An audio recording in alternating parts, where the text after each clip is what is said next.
Hello dear student, स्वागत है आपका हमारी ऑनलाइन क्लासेज में।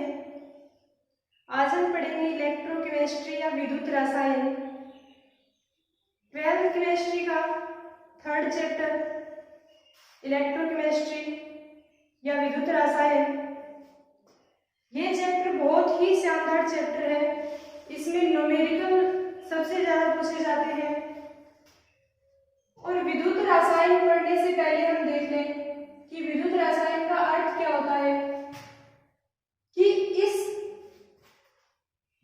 शाखा में क्या अध्ययन किया जाता है कि विद्युत ऊर्जा रासायनिक ऊर्जा में बदलेगी और रासायनिक ऊर्जा विद्युत ऊर्जा में बदलेगी।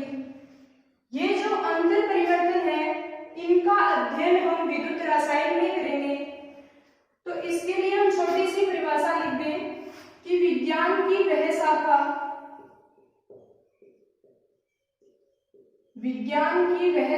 जिसमें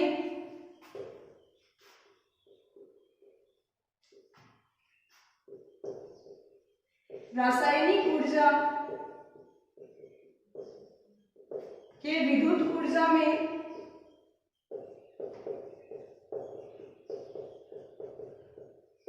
अंतर परिवर्तन या इंटर कन्वर्जन का अध्ययन करते हैं, उसे हम कहते हैं इलेक्ट्रोकेमिस्ट्री या विद्युत रसायन। यानी कि विज्ञान की वो शाखा जिसमें इलेक्ट्रिकल एनर्जी या विद्युत ऊर्जा रासायनिक ऊर्जा में बदलेगी और रासायनिक ऊर्जा विद्युत ऊर्जा में बदलेगी।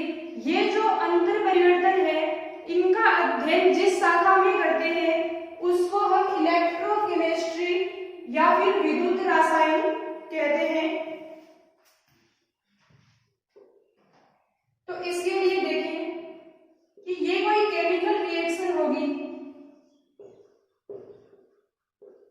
रासायनिक अभिक्रिया,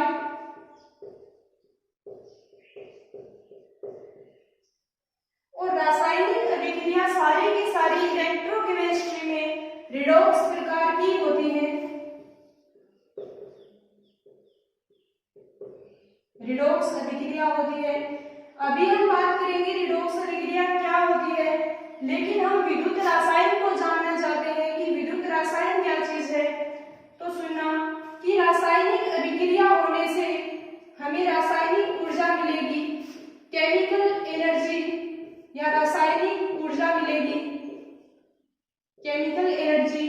और वो रासायनिक ऊर्जा स्वतः अपने आप विद्युत ऊर्जा में रूपांतरित होगी,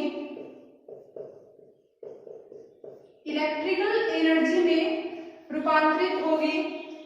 और उस विद्युत ऊर्जा को हम यानी कि असंतत अपने आप प्रक्रम नहीं होगा, हम लोग उसको क्या करते हैं, इलेक्ट्रिकल एनर्जी को रासायनिक ऊर्जा में परिवर्तित करते हैं और ये प्रक्रम असंतत होगा। और ये जो संतत प्रक्रम हो रहा है ये अपने आप होगा। घरों में जितनी भी बैक्टीरिया होती है उनमें क्या होता है कि कोई ना कोई केमिकल खराब होता है, उस केमिकल की वजह से उसमें रासायनिक अभिक्रिया या केमिकल रिएक्शन होती है, उससे रासायनिक ऊर्जा बनती है और वो रासायनिक ऊर्जा विद्युत ऊर्जा में परिवर्तित हो जाती है और उसे हम यूज लेते हैं। तो ये संतत और असंतत दोनों प्रक्रम यानी कि ये दोनों प्रकार का अंतर परिवर्तन या इंटर कन्वर्जन जिस युक्ति में होगा, कोई ना कोई युक्ति होगी, उसको सेल कहा जाता है। और इस पूरे प्रोसेस को रासायनिक ऊर्जा के विद्युत ऊर्जा में रूपांतरण के पूरे प्रोसेस को हम कहेंगे विद्युत रसायन या इलेक्ट्रोकेमिस्ट्री।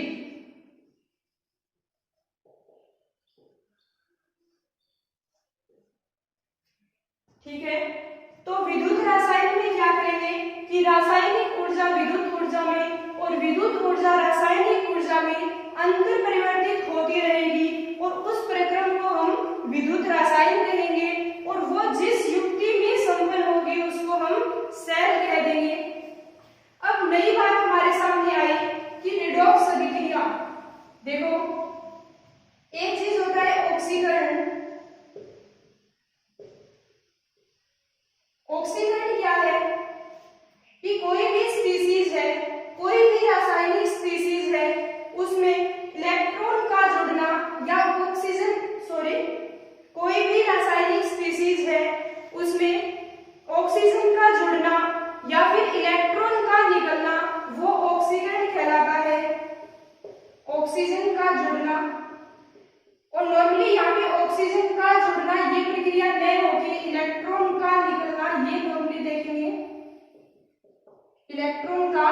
निकलना।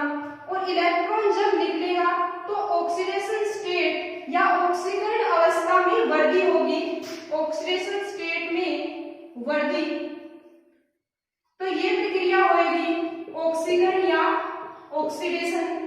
दूसरी ओर अपचयन, रिडक्शन। रिडक्शन क्या होता है कि किसी भी रासायनिक स्पीशीज में ऑक्सीजन का हटना या इलेक्ट्रॉन का जुड़ना, ऑक्सीजन का हटना या फिर दूसरी ओर इलेक्ट्रॉन का जुड़ना, ये दोनों प्रक्रियाएं होंगी तो वो प्रोसेस अपचयन कहलाता है। और ऐसा होगा तो ऑक्सीडेशन स्टेट या ऑक्सीकरण अवस्था में कमी होगी। और ये दोनों प्रक्रियाएं ऑक्सीकरण और अपचयन, ऑक्सीडेशन और रिडक्शन एक साथ संपन्न होगी तो उस प्रक्रम को या उस अभिक्रिया को हम रिडॉक्स अभिक्रिया कहेंगे या फिर इसको उपापचय भी बोलते हैं। और ये विक्रियाएं हमारे शरीर में भी होती रहती है, रिडॉक्स अभिक्रियाएं, ऑक्सीकरण व अपचयन की प्रक्रियाएं साथ साथ होती रहती है। तो इस विद्युत रसायन में सारी की सारी रिडॉक्स अभिक्रियाएं होंगी, ऑक्सीकरण व अपचयन एक साथ चलते रहेंगे और ऐसे प्रोसेस को रिडॉक्स अभिक्रिया। और इस रिडॉक्स अभिक्रिया से रासायनिक ऊर्जा बनेगी और वो रासायनिक ऊर्जा विद्युत ऊर्जा में बदलेगी और विद्युत ऊर्जा को हम लोग रासायनिक ऊर्जा में चेंज करेंगे। और वो युक्ति जिसमें ये अंतर परिवर्तन होगा सेल कहलाएगी। और ये पूरा का पूरा प्रक्रम इलेक्ट्रोकेमिस्ट्री है।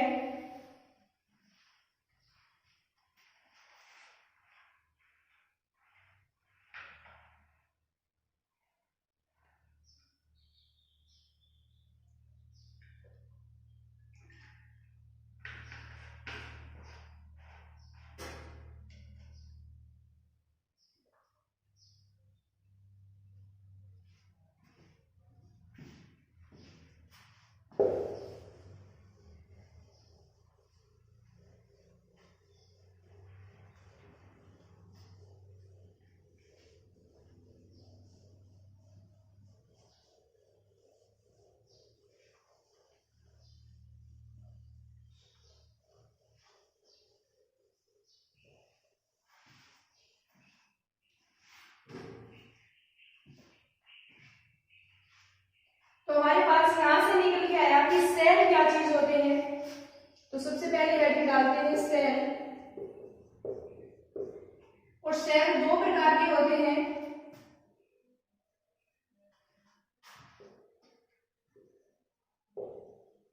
विद्युत अपघटनी सेल या इलेक्ट्रोलाइटिक सेल और दूसरा विद्युत रासायनिक सेल।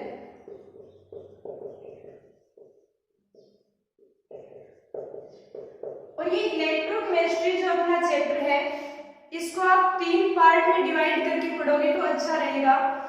इसके पार्ट इस तरह से पढ़ेंगे कि सबसे पहले तो इलेक्ट्रोलाइटिक सेल या विद्युत अपघटनी सेल पढ़ेंगे, उसके बाद हम विद्युत रासायनिक सेल या इलेक्ट्रोकेमिकल सेल पढ़ेंगे। इन दोनों के बारे में पढ़ने के बाद हम बैटरियां जिनमें सेल का संयोजन होगा, एक से अधिक सेल जुड़े होंगे, वो पढ़ेंगे।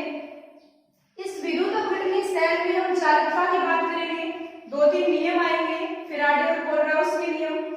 वो सब पढ़ने से पहले हम विद्युत अपघटनी सेल या इलेक्ट्रोलाइटिक सेल इसके प्रोसेस के बारे में पढ़ेंगे, लेकिन इनकी जो कंपैरिजन है वो एक साथ पढ़ लेते हैं।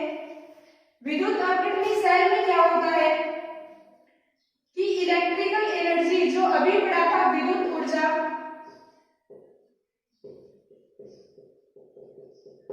विद्युत ऊर्जा परिवर्तित होगी केमिकल एनर्जी में या रासायनिक ऊर्जा में।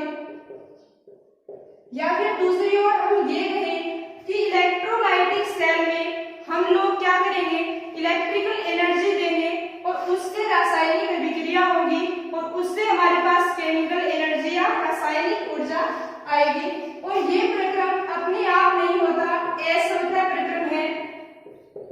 और फिजिक्स में आप पढ़ते हो कि असंख्य प्रक्रम के लिए डेल्टा जी या गिब्स मुक्त ऊर्जा परिवर्तन पॉजिटिव होता है या धनात्मक होता है तो विद्युत अपघटनी सेल में स्वतः रिडॉक्स रिएक्शन होगी, ऐसा कहते हैं। दूसरी ओर विद्युत रासायनिक सेल, इनका नाम और भी लेते हैं, जैसे गेल्वी सेल, वोल्टियर सेल,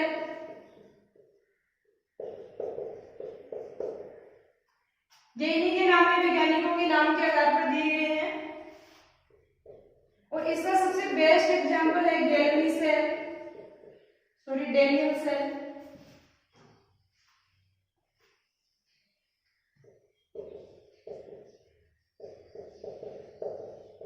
और विद्युत रासायनिक सेल में क्या होता है कि ये दोनों एक दूसरे के जस्ट अपोजिट होते हैं। इसमें क्या होता है, इलेक्ट्रिकल एनर्जी से केमिकल एनर्जी में रूपांतरण होता है और ये असमतः होता है।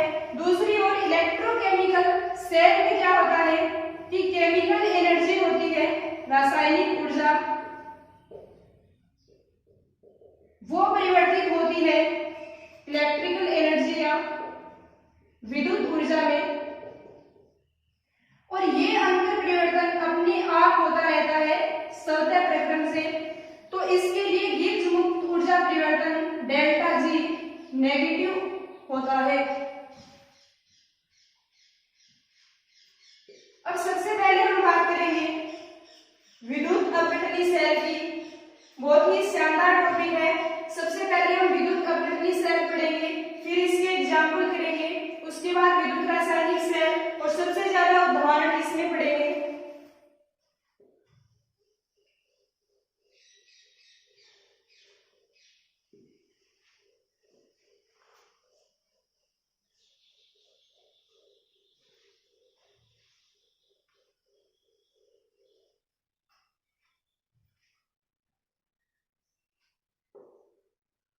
विद्युत अपघटनी सेल या इलेक्ट्रोलाइटिक सेल, इसमें हमने पढ़ा कि हम बाहर से इलेक्ट्रिकल एनर्जी देंगे, वो केमिकल एनर्जी में बदलेगी। या दूसरी ओर हम ये बात कह दें कि विद्युत धारा का रासायनिक प्रभाव हम देखेंगे किसमें, विद्युत अपघटनी सेल में। तो क्या विद्युत धारा का रासायनिक प्रभाव, इसकी बात करेंगे। तो इसमें क्या क्या चीज चाहिए होगी ये हम लिख लेते हैं एक बार। सबसे पहले तो विद्युत अपघटनी सेल के लिए जो पात्र लेते हैं, जिस पात्र में ये अभिक्रियाएं होंगी, विद्युत अपघटन होगा, उस पात्र को हम बोलते हैं वोल्टमीटर।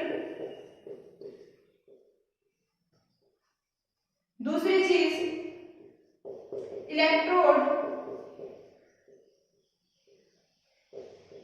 और ये बन रहे होते हैं धातु के, तो धात्विक इलेक्ट्रोड लिए जाते हैं। और विद्युत अपघटन का जो प्रोडक्ट होगा वो इलेक्ट्रोड पे डिपेंड करता है। तो ये तीन टाइप के हो सकते हैं,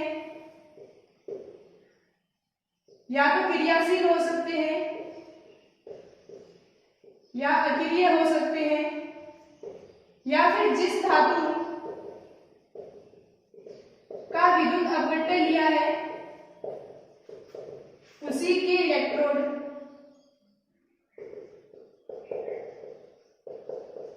और मेनली हम सबसे ज्यादा यूजफुल अक्रिय इलेक्ट्रोड के रूप में पीटी और एयू यानी कि प्लेटिनम और सोने के बने हुए इलेक्ट्रोड लेते हैं। यही ज्यादा काम में आते हैं, क्योंकि देखो जब इलेक्ट्रोड अभिक्रिया नहीं करेगा विलयन के साथ, विद्युत अपघटनी जो विलयन लेंगे उसके साथ जब इलेक्ट्रोड की अभिक्रिया नहीं मिलेगी तो क्या होगा कि विद्युत अपघटन के उत्पाद शुद्ध अवस्था में प्राप्त होंगे और उनको सेपरेट कर पाना भी आसान होगा। तीसरी चीज विद्युत स्रोत, और विद्युत स्रोत के रूप में बैटरी को काम में लेंगे। देखो इलेक्ट्रिकल एनर्जी को केमिकल एनर्जी में रूपांतरित कर रहे हैं, तो इसके लिए कोई ना कोई इलेक्ट्रिक सोर्स लेना पड़ेगा और वो देते हैं बैटरी। और चौथी चीज विद्युत अपघट्य विलयन। विद्युत अपघट्य विलयन के रूप में क्या लेते हैं कि विद्युत अपघट्य का गलित या जलीय विलयन। ये बात क्यों कह दी कि विद्युत अपघट्य का गलित या जलीय विलयन लेना ही क्यों आवश्यक है? क्योंकि देखो हमने पढ़ा था आयनिक ठोस, तो आयनिक ठोस के लिए क्या बात होती है कि ये गलित और जलीय विलयन में आयन देते हैं और आयनों के प्रवाह से क्या होता है, चालकता प्रदर्शित करते हैं, इसलिए इनका गलित और जलीय विलयन लेना आवश्यक है। तो ये सब चीजें हम पढ़ेंगे, इसकी सारा प्रोसेस भी पढ़ने वाले हैं हम, लेकिन उससे पहले हमें यही पता नहीं कि विद्युत अपघट्य क्या होते हैं। तो सबसे पहले हम पढ़ेंगे विद्युत अपघट्य या इलेक्ट्रोलाइट्स।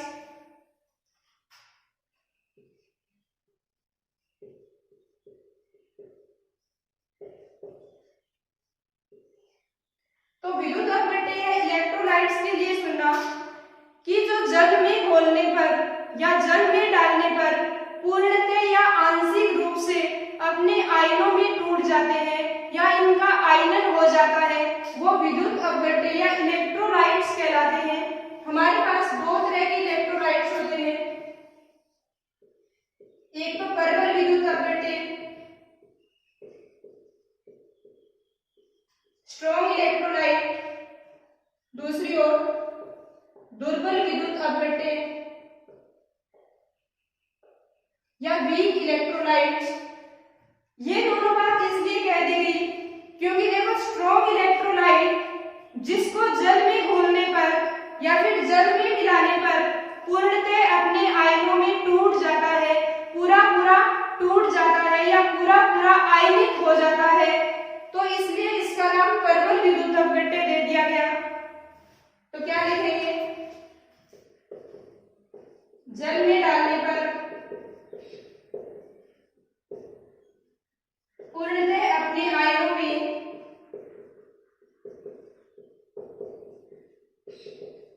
टूट जाता है या फिर आयनिक हो जाता है।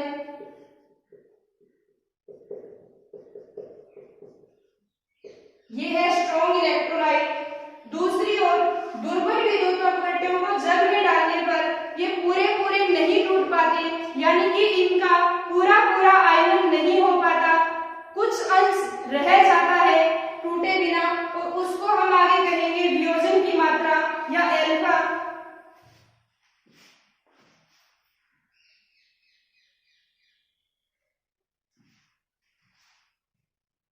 जल में डालने पर पूर्णतः अपने आयनों में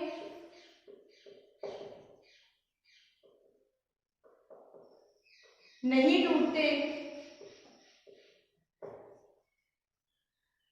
या नहीं आयनित होते।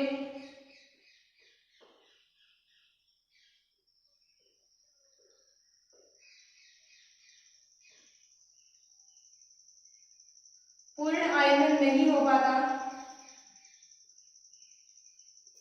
और दुर्बल विद्युत अपघट्य का वह अंश जो आयनित या वियोजित होता है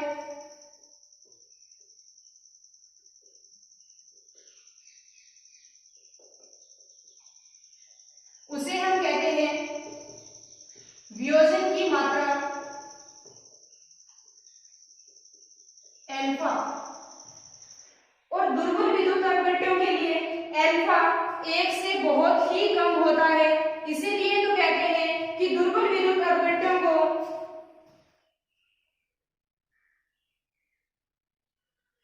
जल में डालने पर ये पूर्णतः अपने आयनों में नहीं टूट पाते, इनका पूर्णतः आयनन नहीं हो पाता, और स्ट्रॉन्ग इलेक्ट्रोलाइट या दुर्बल विद्युत अपघट्य के लिए एल्फा का मान 1 होता है। प्रबल विद्युत अपघट्य सभी लवण जैसे NaCl है, NH4Cl है, ये स्ट्रॉन्ग इलेक्ट्रोलाइट में आते हैं। प्रबल अम्ल और प्रबल क्षार, प्रबल अम्ल जैसे HCl है, प्रबल क्षार के रूप में जैसे NaOH है, ये सारे के सारे स्ट्रॉन्ग इलेक्ट्रोलाइट या प्रबल विद्युत अपघट्य होते हैं। दूसरी ओर दुर्बल अम्ल व दुर्बल क्षार और जितने भी कार्बनिक लवण होंगे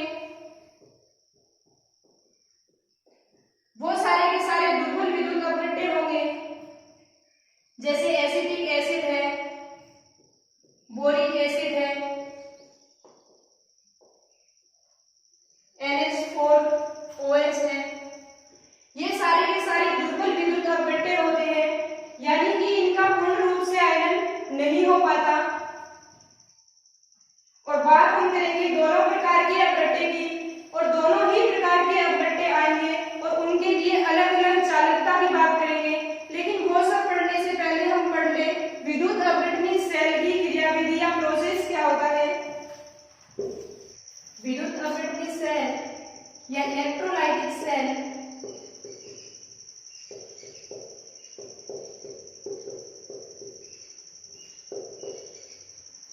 इसमें क्या होता है कि पहले तो आप सारे के सारे जितने भी सेल हैं उनके लिए एक बात याद रखना, कॉर्नर में लिख लेते हैं, फॉर ऑल सेल एनोड पर ऑक्सीडेशन होगा और कैथोड पर रिडक्शन होगा। ये बात आप दिमाग में डाल लेना कि एनोड जो होगा उस पे ऑक्सीकरण होगा और कैथोड पे अपचयन होगा या रिडक्शन होगा। लेकिन अब बात करें विद्युत अपघटनी सेल की, तो इसमें क्या होता है कि ये एक पात्र लेते हैं जिसको हम वोल्टमीटर कहा था,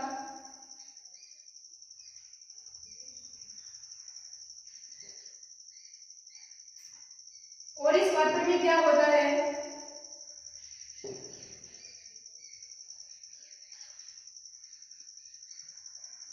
ये दो इलेक्ट्रोड डूबे रहते हैं धात्विक,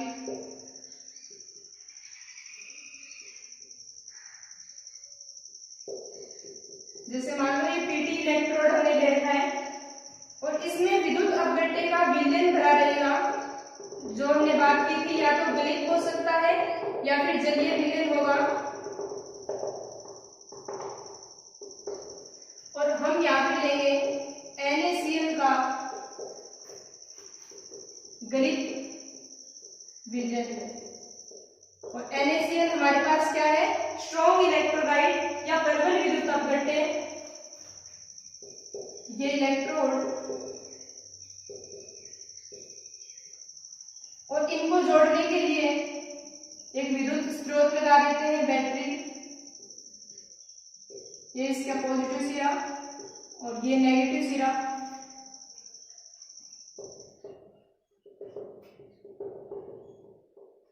इसमें NaCl भरा हुआ है और बैटरी से जोड़ते ही इन दोनों इलेक्ट्रोड पे क्या चार्ज आ जाता है, इस पे तो पॉजिटिव चार्ज आएगा और इसको बोलेंगे एनोड, और इस पे नेगेटिव चार्ज, इसको बोलेंगे कैथोड।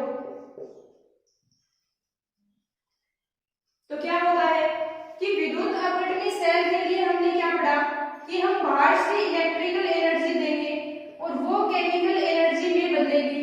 तो जैसे ही हमने बैटरी को ऑन किया, चालू किया, तो इस पे पॉजिटिव चार्ज आया, इस पे नेगेटिव चार्ज आया, इसको हमने एनोड बोला, इसको कैथोड बोल दिया। ये तो सिर्फ बात है विद्युत अपघट्य सेल की। विद्युत रासायनिक सेल में इसका जस्ट अपोजिट होने वाला है, इसलिए आप याद सिर्फ विद्युत अपघटनी सेल के लिए याद रखना क्या कि फॉर इलेक्ट्रोलाइट या विद्युत अपघट्य के लिए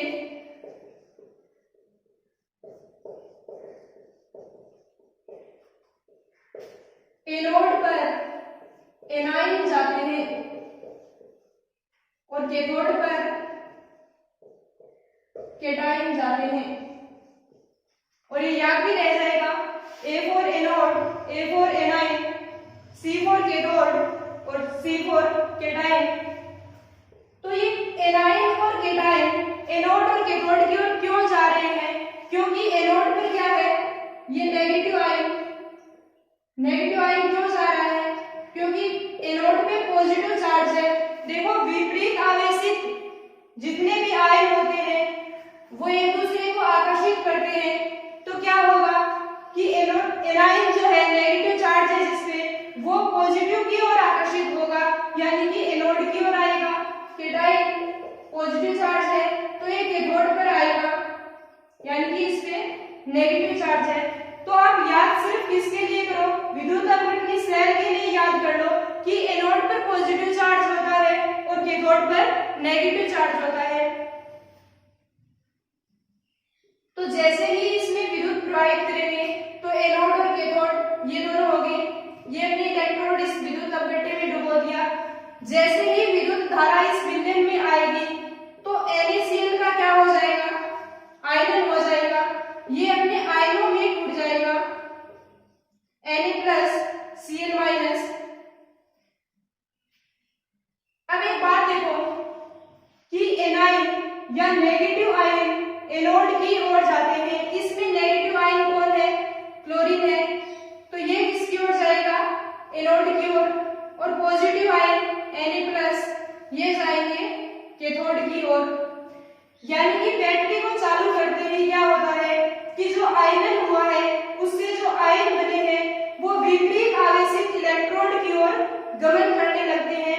अब बात देखो कि एनोड पर ऑक्सीकरण होगा और कैथोड पर अपचयन होगा,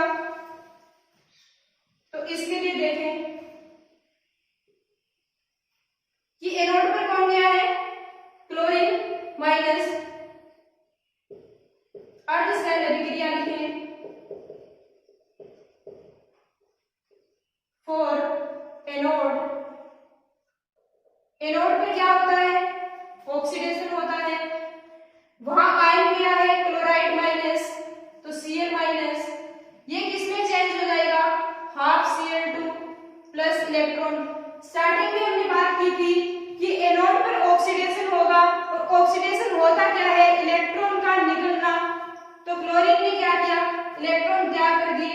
एक बात याद रखना, इसको हमने असंतत कहा था, ये प्रक्रम अपने आप नहीं होते। क्लोरीन क्या है, अधातु है, अधातु इलेक्ट्रॉन त्याग रही है, यहाँ पे उल्टा प्रोसेस हो रहा है। तो फॉर एनोड पर ऑक्सीडेशन होगा, यहाँ से इलेक्ट्रॉन निकलेंगे और ये इलेक्ट्रॉन क्या करेंगे, कैथोड पर आएंगे, तो क्या लिखे, फॉर कैथोड।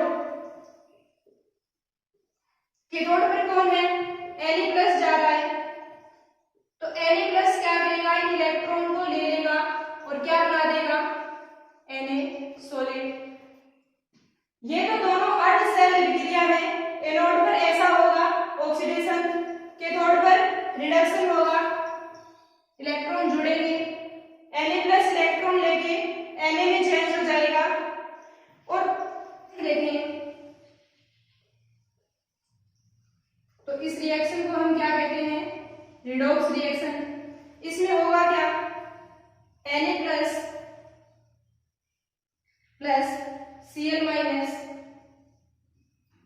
ये Na में रूपांतरित और यहाँ पे ½ Cl2, ये पूरी की पूरी रेडॉक्स रिएक्शन है।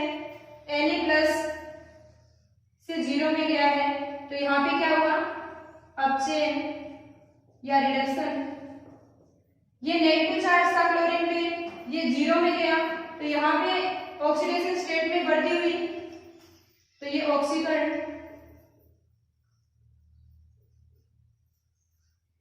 तो इस प्रकार से क्या होगा कि आपने विद्युत धारा दी, ये विद्युत अपघट्य था, इसमें इलेक्ट्रोड डूबे थे, ये आयन विपरीत आवेशित इलेक्ट्रोड पर गए, उनसे क्या हुआ, रिडॉक्स रिएक्शन हुई। यानी कि यहाँ पे ये रासायनिक प्रभाव है किसका, विद्युत धारा का। और रिडॉक्स रिएक्शन होने से हमारे पास क्या प्राप्त हुआ, Na और ½ Cl2, या फिर ये बोले कि सोडियम और क्लोरीन गैस प्राप्त हुई। तो ये इलेक्ट्रॉन तो मूव करते रहेंगे जब तक आप धारा प्रवाहित करते रहोगे, जब तक आपके पास विद्युत अपघट्य है तब तक इलेक्ट्रॉन जाते रहेंगे। और ये जो Na और Cl2 है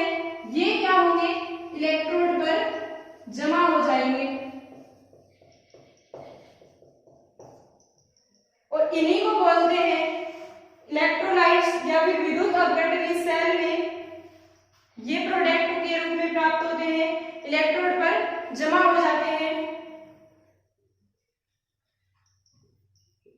तो इलेक्ट्रोड पर जमा पदार्थ हमारे पास क्या मिलेगा, एक तो सोडियम और एक Cl2 गैस, ये दोनों हमें मिलेंगे और इलेक्ट्रॉन का प्रवाह यहाँ से यहाँ तक होता रहेगा और ये प्रोसेस तब तक चलता रहेगा जब तक आप NaCl की विद्युत अपघटन जो लिया है वो समाप्त नहीं हो रहा और जब तक आप इसको इलेक्ट्रिकल एनर्जी देते रहोगे